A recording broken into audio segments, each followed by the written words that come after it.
টকা পয়সা আমি যদি খৰচ কৰি পেলাই আমাৰ এমএলএ সকলে যদি কাম নকৰে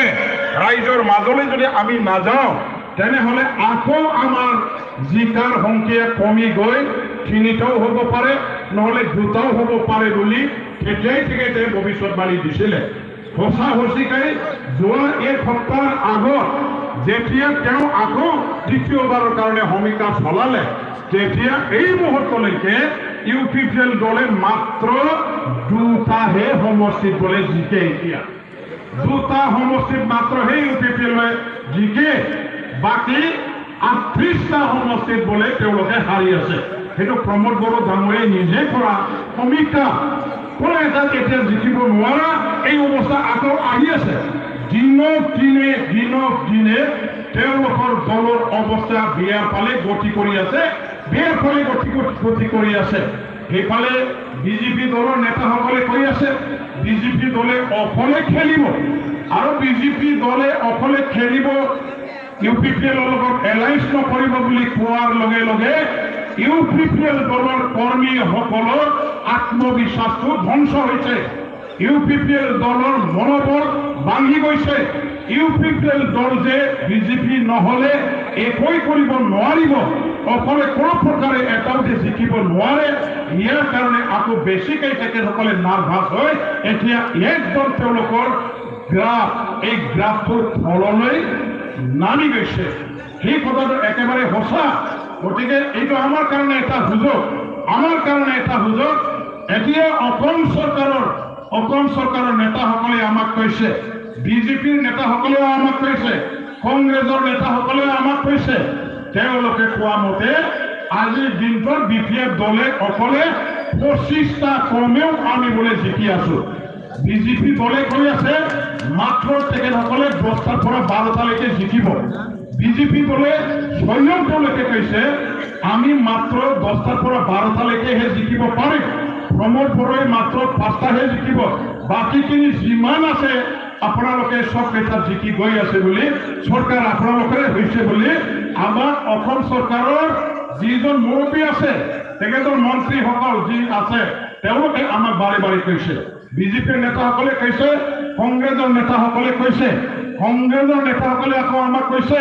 যে বিটিসি অঞ্চলত কংগ্ৰেছ দলে ইলেকশন খেলিলেও আমি এটাও জিকিব নোৱাৰো বুলি কৈছে ইয়াৰ কাৰণে আমি কৈছো যদি এটাও আপোনালোকে জিকিব নোৱাৰে তেনেহলে আপোনালোকে ইলেকশন খেলি ভোট নষ্ট কৰি কেলে কৰিব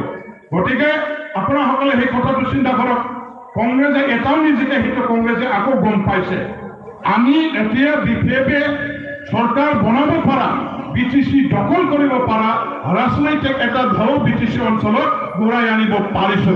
গতিকে আমাৰ কৰ্মীসকলে জোৰদাৰভাৱে কাম কৰিব লাগে আমি বেছি আত্মবিশ্বাসী হলে আমি জিকিছো সরকার বনাইছো বলি বেছিকৈ আত্মবিশ্বাসী হয় আমি যদি বহি থাকো যেন সরকার বানাই খাবাই যেন নানিলা খাবাই সরকারা হাগ্রামা মহিলার বিচার সরকারা বানাই খাচ্ছেন বিধি হন্নানি যদি जोङो बाराद्राय अभारसर जानानै जदाम लेनानै थायोबा गहैलो खालामबा खामानि मावालासे उन्दुनानै थायोबा खिन्थु बेबो मोजां जानाय नङा नस्त जागोन खिन्थु ओंखायनो दा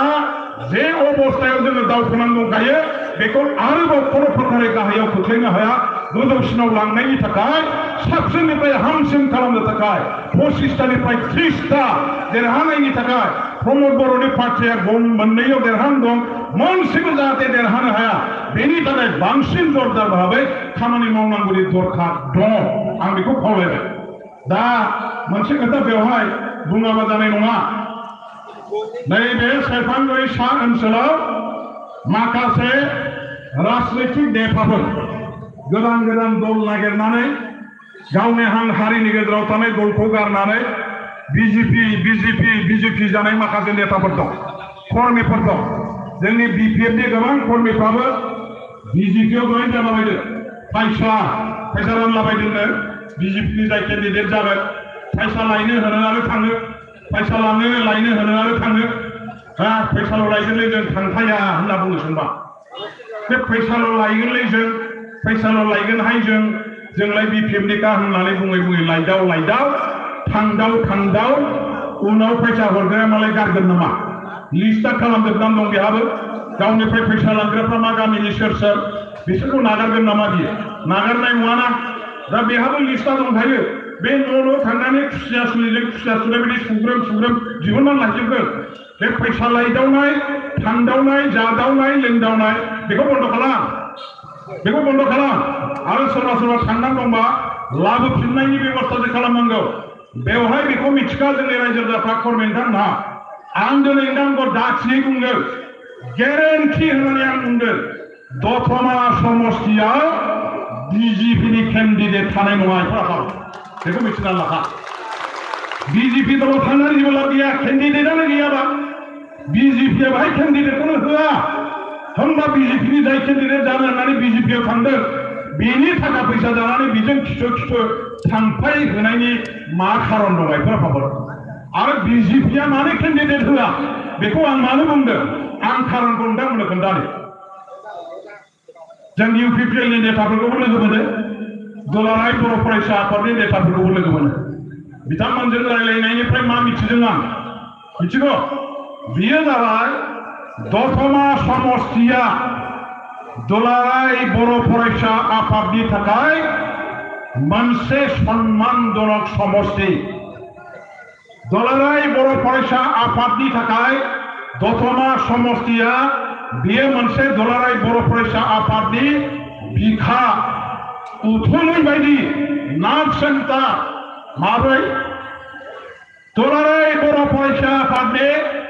गायसनगिरि गाहाय नेहाथारि कनकेश्वर नार्जारि, बिथाङा गसाइनि सिनानि, बेबो दतमा समष्टियावनो जोनोम मोननाय। गारला बाथा बसुमतारी, दुलाराय बर' फरायसा आफादनि आफादगिरि, बे आदायाबो जोंनि हाब्रुबारियाव जोनोम मोननाय, दतमा समष्टियावनो। राजेन्द्रनाथ ब्रह्म, जोंनि पिएमबिनि मेम्बार, बे आदा राजेन्द्रनाथ ब्रह्म, सेन्ट्रेल आबसुनि जेनेरेल सेक्रेटारि, दतमा समष्टिनि सिङाव गयबारियाव जोनोम मोननाय। परमेश्वर ब्रह्म, आगोलनि एमएलए, बरागारियाव जोनोम मोननाय, दतमा समष्टिनि दुलाराय बर' फरायसा आफादनि जेनेरेल सेक्रेटारि। बड'फा उपेन्द्रनाथ ब्रह्म, जाय बड'फा उपेन्द्रनाथ ब्रह्मनि थाखाय दिनैनि बिटिसि, दिनैनि बर'फोरनि बे गौरब, बे बड'फा उपेन्द्रनाथ ब्रह्म बरागारियाव जोनोम मोनदों, दतमा समष्टि सिङाव। दिनैनि आसामनि मन्त्रि उर्कावगरा ब्रह्म, सालानि बाताबारि गामियाव जोनोम मोननाय, दतमा समष्टिनि सिङाव। 7 जेनेरेल सेक्रेटारि सेन्ट्रेल एबसुनि, 7 सेन्ट्रेल एबसुनि आफादगिरि नैबे दतमा समष्टिनि सिङाव दङ। आरो बे हिसाबै दतमा समष्टिया दुलाराय बर' फरायसा आफादनि उथुमै गोरबो बिखा होननानै दिनै दुलाराय बर' फरायसा आफादा सानो। आं मिथिनायाव, रायलायनानै मिथिनायाव, बे खारनाव कोनो प्रकारे दुलाराय बर' फरायसा आफादा, कोनो प्रकारे दुलाराय बर' फरायसा आफादा इउपिपिएलआ दतमा समष्टियाव बिजेपिनि केन्डिडेट होनायाव गैया। मिथिबायना? खारना बे मानो बेवहाय बिजेपिनि केन्डिडेट थाया होननायनि आसल खारना बे। आरो बे बाथ्राखौ आङो खायदा बुद्धि खालामनानै बिथांमोननिफ्राय मिथिनाय बाथ्रा। होमबा दिनै बे सा खन्द'नि जोंनि गोबां सापर्टारफ्रा बेवहाय बिजेपिनि नेताफोरनि खोथा मथे खामानि मावनाय, फैसा लायनानै फैसा लानाय, माबा अमा सिथारनानै बोरमा सिथारनानै जाहोबा जानाय, बेजों थांफानाय, बिपिएफखौ गारनाय, बेखौ खालामनानै माबा लाब दं? जायखौ दिनैहाय एमसिएलए जादों साननानै, इलेक्सन गेलेनो मोनदों साननानै खारफाबाय थादों, बे मानसिया इलेक्सनखौनो गेलेनो मोनाबा बाहाय, होमबा नोङो सिगाङावबो जाया, लान्जायावबो जाया, खर'आवबो गैया, लान्जायावबो गैया, बेबायदि आस'खान्दा बाव थांनानै थैहैनाय बादि मा जादों भाई? बेखायनो बन्द' खालाम। सोरबा थांहां फैहां आलां फालां गलंगजों जानानै दंबा, बिजेपि होननानै गलंगजों जानानै दंबा नोंथांमोनहा बन्द' खालाम। आं एकदम 100% गेरेन्टि होनानै बुंबाय। बे बाथ्रा नंगौ, बुंफ्लानाय बाथ्रा नङा बे, एकेबारे नंगौ। मान सन्माननि बेपार एबसुनि आरो इउपिपिएलनि थाखाय दतमा समष्टिया जेनबाबो देरहाबाबो गावसोर गेलेगोन, बिजेपिया बावहाय माबाखौ इउपिपिएलखौ मदद खालामनांगौ होनना बिसोर बुंगोन बिजेपिया इउपिपिएलखौ मदद खालामो खालामा बे आलादा बाथ्रा किन्तु नोंथांमोना होनो मोना बे जोंनि मान सन्माननि बाथ्रा एबसुनि दुर्ग दुलाराय बर' फरायसाफोरनि नेताफ्रा बे समस्यावनो जोनोम मोनदों गोबां नेताफ्रा नैबेखौ बिथांमोनहा जुक्ति हिसाबै होदों आरो बेयो खामानियाव फैगोन बेयो आरो जागोनबो बे हिसाबै दा लाब गैया एफोरबाबो बारहो ना बीजेपी ना यूपीपीएल ना कांग्रेस एकमात्र मोनसेल' दल दं दा बिटिसिआव बे जाबाय हाग्रामा महिलारि बिथां दैदेननाय बीपीएफ हान्जा आरो बेनो सरकार बानायगोना खाथां आं बेखौ गोनो गोथो जानांगौ माथ्रा दं माबा गोनो गोथो दं नामा रायजोफ्रा गिलुं नामा गैया बिसोरो बे यूपीपीएलआ जाथे हाखराव थांबाय थाम्फै दांगा बाफबजोब्बाय थैखाबाय बिसोरो आरो बे गोथै देहायाव बागथाबनानै थानांगौनि मा खारन दं जेबो खारन गैया दा बेखायनो मा जादों सब जाति जनगोष्ठीनि मानसिफ्रानो बिराद लैहोर दा बीपीएफआव बारसोमगासिनो दं दा आदिबासिफोरनि गेजेरावबो बिराद बीपीएफआव बारसोमनाय कांग्रेस खालामग्रा आदिबासि बीजेपी खालामग्रा आदिबासि जीएसपी खालामग्रा आदिबासिफोर सावथालफोर बिराद बीपीएफआव लैहोर माने बारसोमदों आरो एबार बारसोमनाया देहायै मोदोमै जिउयै माहामै थैथां बीपीएफआवनो मावनोसै होनना बारसोमदों आंबो बेखायनो बुंबाय थादों आदिबासि भाइफोरनि गेजेराव हाबै बुंदों एबार जुदि सरकार बानायो बानायनायाथ' खाथां जोङो आदिबासि गामि आदिबासि कमिउनिटिनि जौगाखांनायनि थाखाय प्रायोरिटी होनानै नोंथांमोननि गामिफ्राव प्रथम खामानि मावनो नाजागोन आदिबासि বিলাকৰ গাঁৱে आदिबासि गाँव বিলাকৰ উন্নয়নৰ কাৰণে आदिबासि সমাজখন আমি উন্নয়নৰ পথলৈ আগুৱাই নিয়াৰ কাৰণে আমাৰ চৰকাৰখনে প্ৰায়োৰিটি দি পেলাই অৰ্থাৎ প্ৰাধান্য দি পেলাই আমি তেওঁলোকৰ অঞ্চলবিলাকত প্ৰথম কাম কৰিবৰ কাৰণে আৰম্ভ কৰিম বুলি ময়ো আদিবাসী মানুহবিলাকৰ মাজত সোমাই কৈ আছো আৰু তেখেতসকলে যথেষ্ট বিশ্বাস কৰিছে আস্থাত লৈছে আৰু দলে বলে যোগদান কৰিছে মুছলমান ভাই ককাই সকলটো আছে আৰু এতিয়া ডিজিপিৰ মানুহবিলাকেও বড়োই হওক অনাবড়োই হওক কোনো প্ৰকাৰে ইউপিপিএল চৰকাৰ আহাটো তেওঁলোকেও বিচৰা নাই এই আমাদের কি বাদ হয় এইটো আমাৰ ভিতৰৰ কথা মই এইটো বেহলাই ক'ব নোখোজো যে নহওক চৰকাৰ আমাৰে হৈ আছে আমাৰে চৰকাৰ ইয়াৰ 100% খাটাং সন্দেহ বোলা বস্তু 1% নাই গতিকে আপোনাসকলে উইথ ফুল জোশ পুৰা জোশ লৈ পেলাই আপোনালোকে কাম কৰক আৰু এইটো সফল কৰিব পাৰিলে আমাৰ আগন্তুক এমএলএ ইলেকশ্যন হিটত মানে আমাৰ কাৰণে সহজ হ'ব 2026 আৰু অসমত আমাৰ চৰকাৰ বিটিসি সরকার অসম সরকার বিপিএফৰ নেতৃত্বতে আমি আমাৰ সরকার বনাবলৈ গৈ আছো গতিকে ৰাইজসকল কৰ্মীবন্ধুসকল আপোনাসকলে আসল যোদ্ধা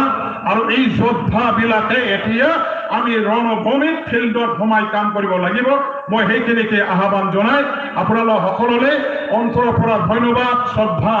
আৰু মানে শুভেচ্ছা জ্ঞাপন কৰি মোৰ মুকলি ভাষণ এইখিনিকে কৈ পেলাই মই সমাপ্ত কৰিছো ধন্যবাদ নমস্কাৰ ধন্যবাদ থাকিল আমাৰ 2 নম্বৰ প্ৰথম এলএসিৰ এমএলএ সাৰলৈ নিজৰ